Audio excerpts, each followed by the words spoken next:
नाभाजी की माँ पुकार रही है और नाभाजी की माताजी जब पुकार रही थी तो पीछे पीछे नाभाजी पुकार रहे थे। गाते हुए चलते जा रहे हैं, चलते चलते थक गए क्योंकि उन्हें भी तो भूख प्यास लगी थी और फिर बालक को लेकर के चल।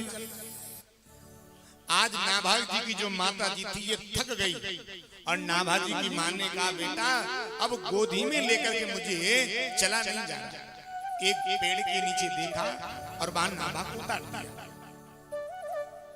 अकाल पड़ा था, दुर्भिक्ष पड़ा था, चारों तरफ अन्न जल समाप्त हो गया। नाभा को बड़ी जोरों की भूख लगी है, मां कुछ दो न। नाभा की माता ने कहा बेटा देखो अब मैं तुम्हें लेकर के चलने में समर्थ हूं, मैं तुम्हें नहीं लेकर के चल सकती। बेटा एक काम करो तुम यहीं बैठो और मैं अन्न जल की तलाश में चल करके जाती हूं, कहीं तो कुछ मिलेगा और बेटा जहां मुझे कुछ मिलेगा ना मैं लेकर के आऊंगी, तब मैं तुम्हें दूंगी, तब तक तुम यहीं बैठो। नाभाजी वहीं बैठ गए। अब दिखता तो था ही नहीं महाराज, जाते भी कहां, बैठे। इधर नाभा की जो मां थी ना ये चल करके गई, अरे कहीं अन्न मिल जाए, कहीं जल की एक बूंद मिल जाए। चलती जा रही है, चलते चलते चलते थक गई महाराज। और जब चलते चलते थकी, चक्कर आए और चक्कर आकर के वहीं धाम से गिर पड़ी। प्राण कंठ में आ गए और अब नाभाजी की माता जी को लगा कि शायद अब मेरा शरीर ये चलने वाला नहीं। ऐसी स्थिति में भी नाभाजी की माता जी को नाभाजी की ममता सता रही है, विचार कर रही है वो मेरा अंधा बहा प्रभु अब मैं जान गई हूं मेरे इस शरीर में पुनः चेतना आने वाली नहीं है। और प्रभु वो बालक तो अंधा है, जन्म से अंधा है।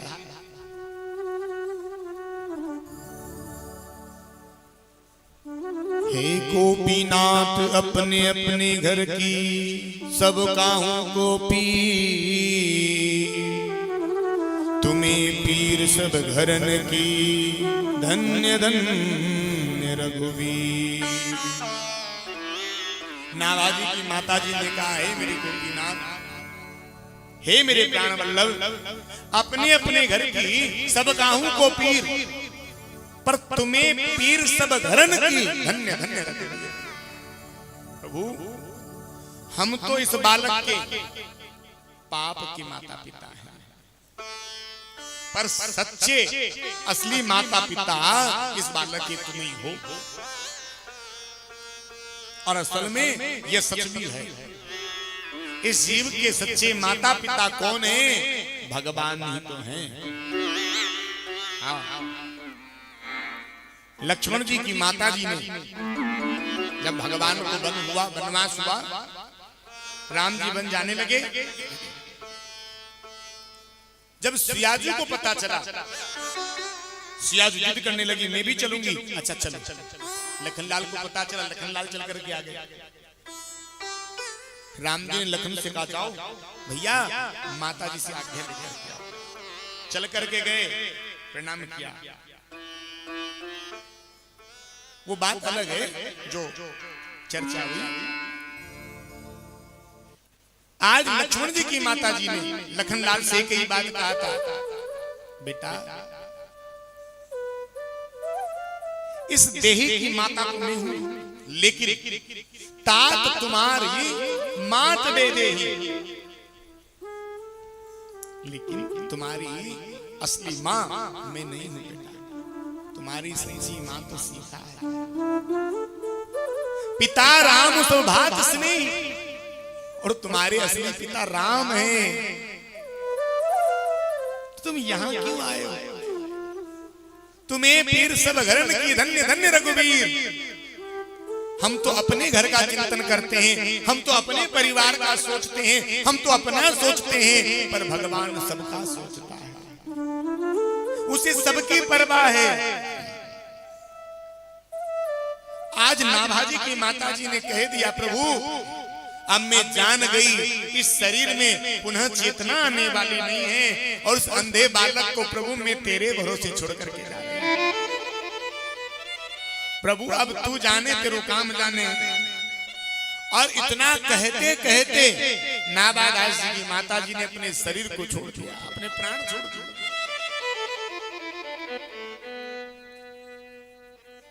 भगवत नाम लेते हुए महात्मा ने इस शरीर को छोड़ा। इधर जंगल में बैठे नाभाजी विचार कर रहे। सवेरे से शाम हो गई।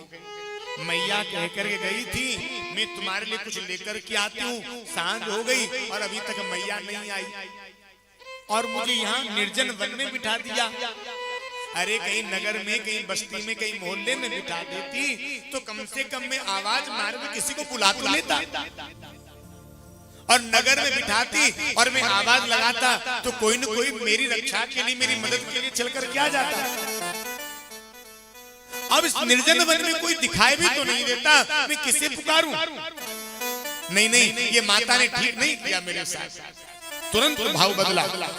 फिर कहा नहीं, मेरी मैया ने बिल्कुल ठीक किया मेरे साथ जो मुझे निर्जन वन में बिठा करके गई। बड़े ध्यान से सुनना। यदि हो सकता है मेरी माँ मुझे नगर में, मोहल्ले में बिठा करके जाती तो मुझे किसी नर की आशा रहती। कोई नर मुझे बचाने के लिए आएगा, कोई नर मेरी सहायता के लिए चल करके आएगा। अब इस निर्जन वन में बिठा कर गई है ना, तो इस निर्जन वन में मुझे नर की आशा नहीं है, इस निर्जन वन में मुझे नारायण की आशा है। अब मैं नर को नहीं पुकारूंगा तो मैं नारायण को पुकारूंगा।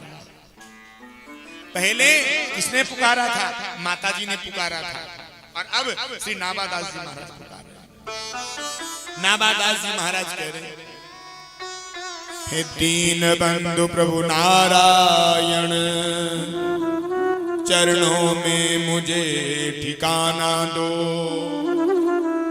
जिसमें यह जीवन सार्थक हो, ऐसा कोई सज बहाना दो। नाभाजी महाराज खूब पुकारे भगवान को, बड़ा याद किए। और जब नाभाजी महाराज हृदय से पुकारे ना, परिणाम क्या हुआ? आज नाभादास जी महाराज तो यहाँ जंगल में बैठे पेड़ के नीचे और जंगल में बैठे बैठे भगवान को पुकार रहे हैं। उसी समय दो महात्मा चल करके आ गया। और ये दो महात्मा कौन है? ये दो महात्मा साक्षात शत्रुघ्न जी के अवतार, कृष्णदास परिहारी जी के शिष्य, बड़े गुरु भाई श्री गिलहदेव जी महाराज और उनके छोटे गुरु भाई श्री अग्रदास जी महाराज, ये दोनों महात्मा चल कर के आ रहे थे। बड़े ध्यान से सुनना। जब चल कर के आ रहे थे ना, तो आगे चल कर के दो रास्ते नजर आए, दो मार्ग आ गए। अब दोनों महात्मा निर्णय नहीं कर पाए किस रास्ते से चला जाए। एक रास्ता पक्की सड़क से होता हुआ राजमार्ग की ओर जा रहा था, जो राजमार्ग से सड़क जुड़ी हुई थी। दूसरा कच्चा रास्ता ये भी जंगल की ओर बढ़ करके जा रहा था। महात्माओं ने विचार किया किस रास्ते से चले, पक्की सड़क से चले कि कच्ची सड़क से चले। निर्णय नहीं कर पा रहे, असमंजस में हो गए। उसी समय आकाशवाणी हुई। आकाशवाणी ने कहा महात्माओं, आप पक्की सड़क से न जाकर के आप कच्ची सड़क से वन होते हुए जाओ। आप यदि कच्ची सड़क से चल करके जाएंगे तो तुम्हें एक अमूल्य रत्न मिलेगा। आकाशवाणी की बात सुनकर के दोनों के दोनों महात्मा कहने लगे बताओ ये देवता भी कैसी लुभावनी बातें करते हैं। हम ठहरे फक्कड़ महात्मा हैं और ये देवता कह रहे अमूल्य रत्न मिलेगा, हम क्या करेंगे रत्नों का। अग्रदास जी ने कहा सुनो, आकाशवाणी ने कहा था रत्न तो मिलेगा और उस रत्न से जगत का कल्याण होगा। तो हो सकता है वो रत्न पत्थर के रूप में न हो, किसी और रूप में हो। तब निर्णय लिया नहीं, फिर हमें इस कच्ची सड़क से ही चलना चाहिए। और दोनों गुरु भाई उस कच्ची सड़क से चल करके जाने लगे। इधर 5 वर्ष के जो नाबाजी थे ये दिखाई दे गए, जो पुकार रहे थे, गा रहे थे, दीन बंधु प्रभु नारायण चरणों में मुझे ठिकाना दो, जिसमें यह जीवन सार्थक हो ऐसा कोई सहज बहाना दो। और दोनों महात्मा चल कर के आगे, जैसे महात्माओं ने छोटे से बालक को देखा न, महात्माओं ने वत्स कह करके पुकारा, और जैसे ही वत्स कह करके पुकारा, मानो नाभाजी को आगे सा लगा हो कि करोड़ों करोड़ों माताओं की ममता प्रकट हो गई हो, करोड़ों करोड़ों पिताओं की ममता प्रकट हो गई हो। दिखाई तो आंखों से देता नहीं था, लेकिन जिस दिशा से आवाज आ रही थी ना, दौड़ पड़े उसी दिशा की ओर। और दोनों महात्माओं के चरणों में जाकर के लेट पड़े। अग्रदास जी महाराज ने और किलहदास जी महाराज ने इस बालक को उठाया, अपने हृदय से लगाया, और जैसे ही अपने हृदय से लगाया, पूछा, किलहदेव जी कहने लगे, बेटा तुम कौन हो? बड़ी ध्यान से सुनना, तुम कौन हो? कहां से आए हो? कहां जा रहे हो? और इस जंगल में तुम्हारा रक्षक कौन है? भाई इतना छोटा सा 5 वर्ष का बालक इस घनघोर जंगल में, न चिड़ई चौके न बाघ फिरत है, अकेला तो दौड़ेगा नहीं। 4 प्रश्न किए, तुम कौन हो? कहां से आए हो? कहां जा रहे हो? और इस जंगल में तुम्हारा रक्षक कौन है? जैसे ही पहला प्रश्न किया, तुम कौन हो, छोटे से बालक ने पलट करके महाराज प्रश्न कर, महाराज यही तो मैं जानना चाहता हूं, मैं हूं कौन? मैं कौन हूं यही मैं जानना चाहता हूं। महात्मा प्रसन्न हो गए। अरे उत्तर इसका दूसरी तरीके से देना चाहिए था, उन्हें पलट करके हमसे प्रश्न कर लिया। जरूर कोई मेधावी बालक है। प्रश्न किया, तुम कौन हो? नाभादास जी महाराज कहने लगे, ईश्वर अंश जीव अविनाशी, अंश जीव अविनाशी, चेतन अमर सहज सुख राशि, चेतन अमर सहज सुख राशि, सो माया बस बयहु गोसाई, सो माया बस जाऊं गोसाई, बंदियों कीर मर कट की नाई, बंदियों कीर मर कट की नाई।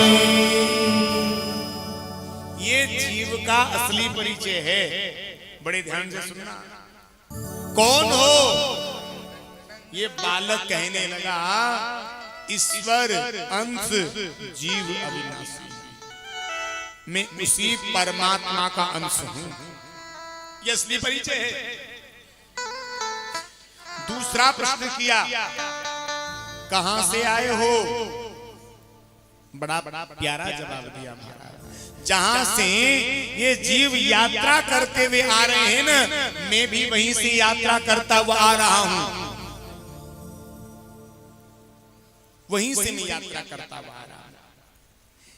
ये जीव न जाने कब से यात्रा करता हुआ ही तो आ रहा है।